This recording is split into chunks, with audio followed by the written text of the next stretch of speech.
gurbaan dhiyeenya kana haaloo daawwee tuttuqu tokko seedaan lubbumarraa waan nama aarsu barbaadee tuttuqaa jira. Hayi namni jaartii fi biyyiti jalatti tuqamte yoo danda'e biyyee tanaa garangalchuu boo mee viidiyoo tana dhaggeeffannee wal taadeefnu. Warri ka muraadee warri ka firoomsaa kun warri ka alaamuddin kun kaysaan dawwalanii fi ati gosa teenya asliin gartee maallidha yoonii fi dalagarraa buufeetes mana kireessineen lafa jira achi dhufta aslirraa fagaadhuuti jiraadhu maal jenii waa'ee xiyyaa hunda itti haasawanii kana arrabsuus kamaallee jawuus isiin tala teenya ati jabduu teenya minaamini yoo achi keessa hojiin sibbattees namachi keessa illee ni beeyna sii goona yoo achi bira kuttees riyaad manni lafa jira maal jenii waa'ee gosummaa.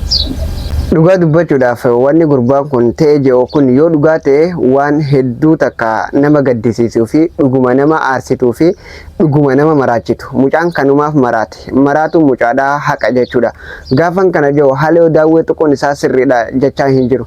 Haaloo daawweetti bu'uun isaa sirrii miti garuu maraatuun isaa maraachuun isaa haqaan jee namni jaartiin osoo inni lubbuun jirtu jala tuqame maraatu haqa qaba. Kanaaf dhugumatti wanni mucaratti kun dhugaa fi dhara ta'uu hin beeku.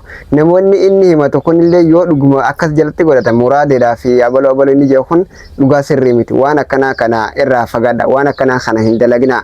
Namni jaartiin osoo inni lubbuun jiru jala tuqamuu caalaa du'a filata. Kanaaf gurbaan amma maraachitanii jirtanii jechuudha. Gurbaan maraaturraa haaloo daawwellee tuqee gosa namarratti illee tuqee maaliif jaartitti dhufanii jechuudha.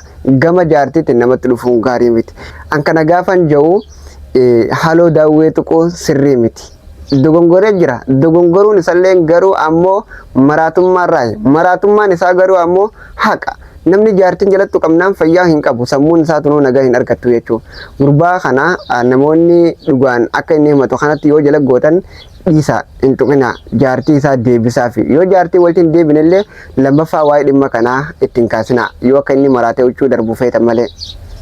Burqaa Yusuf sagalee sabaa Yusuf sagalee.